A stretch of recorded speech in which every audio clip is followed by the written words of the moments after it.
Hey guys, what's going on? This is Sergeant Merrill, and this is a free-for-all beasting for you guys. I hope you guys enjoy it. I know I make fun of Modern Warfare a lot, guys. I make fun of Call of Duty a lot. If you watch my last video, I was making fun of the spawn system. But guys, I really do enjoy this game. I don't want anybody to make the mistake that I'm one of those people who sit there and complain all day about Call of Duty. It's good to make fun of a game that you enjoy, and it's also good to get a snipe right off the beginning of the map. Motherfucker! I missed my first shot and he didn't miss his, so you know what, I can't even be upset about this. Now this is a good little move right here, guys. I put a bouncing Betty right there to establish control so he doesn't come back down that way. Loop around, and that's a rope of dope, man. But in this beasting of free-for-all, guys, I got to give most of the credit to the IMS and the bouncing Betty, because what that did for me is it helped me establish control of the map. And in free-for-all, that is absolutely important. People are going to be spawning from all different sides. They're going to be coming from the left, from the right. They're going to be coming from behind. And they're always going to be spawning close to you, it seems. So establishing that control and knowing that if somebody comes from a certain direction, they're going to hit something first and you're going to know about it, really helps you take control of the map, and that's what happened here.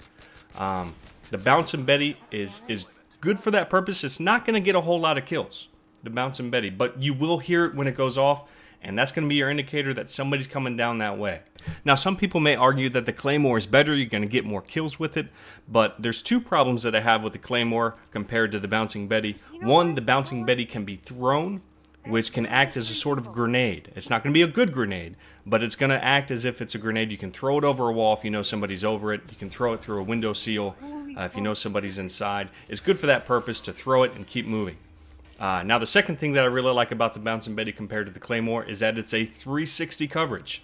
Now, the coverage is smaller compared to the front coverage of the Claymore, but that 360 coverage lets me know that that pathway, that small area that I set it down, is being covered from all directions, and that's what I needed to do. It's not necessarily to kill somebody, but to let me know that somebody's coming down that way. Now, once you get the IMS up, you completely cut off an area if you set it properly. I know I've said before the IMS cannot take many shots, but what it will do is cut a section off and alert you to anybody coming down that section. Now, I know it says in the indicator screen or the tip screen that when you hear it go off, you're already dead. That's not exactly true. What it does is it shoots something into the air, and a couple seconds later, it's going to shoot toward the player.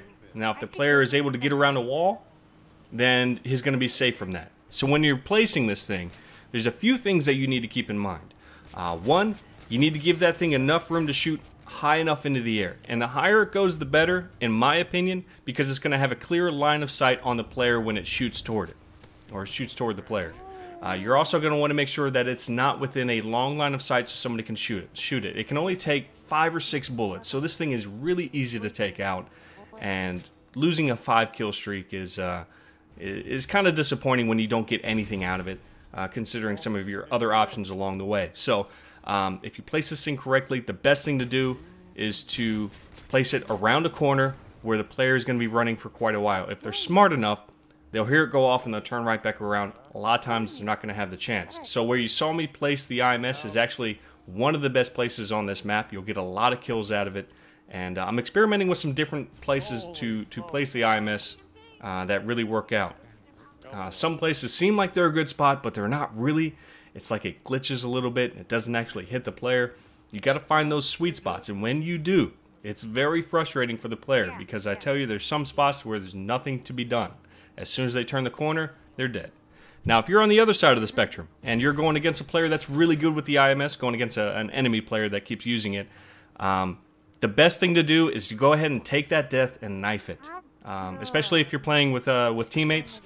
You know, most of the time when you hear it go off, you're already dead. So take that second to knife it. I've noticed a lot of smarter players doing that to ensure that when they come back across that area, the same thing isn't going to happen. So if you know you're not going to get away, don't bother. Just knife that thing and just get it over with. Now, some people may call this, they call it cheap. They say, oh, you're camping an area. That's not camping an area, guys.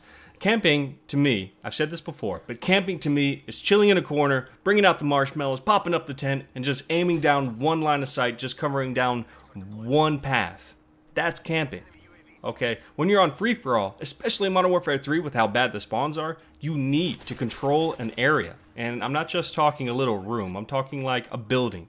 You know, pick a place that has multiple paths to it, that's in a very popular area, but not popular enough to where you can't control it, to where it's too much for you to control. And just hold down that map. What's going to happen eventually is you're going to piss enough people off that they're going to keep coming back. And then what you do is just, in your head, just picture when the last time you killed them, about how far they're going to spawn away, and when they're going to come back compared to the other people. And then all you need to do, guys, is just balance that area. Put a Bouncing Betty in one area, an IMS in the other. Cover down the other areas and just make sure you play smart and pay attention. That's free-for-all, guys. That's the way the game is made. You do not have teammates to watch your back, so you need everything in your arsenal that's going to be able to watch your back for you. Now, as you can see, that's the best placement I've found so far in this map.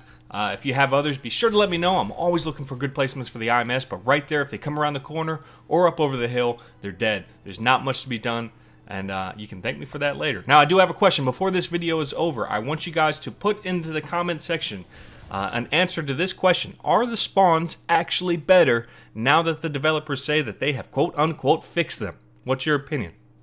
That's all I have for this video, guys. This is Sergeant Merrill.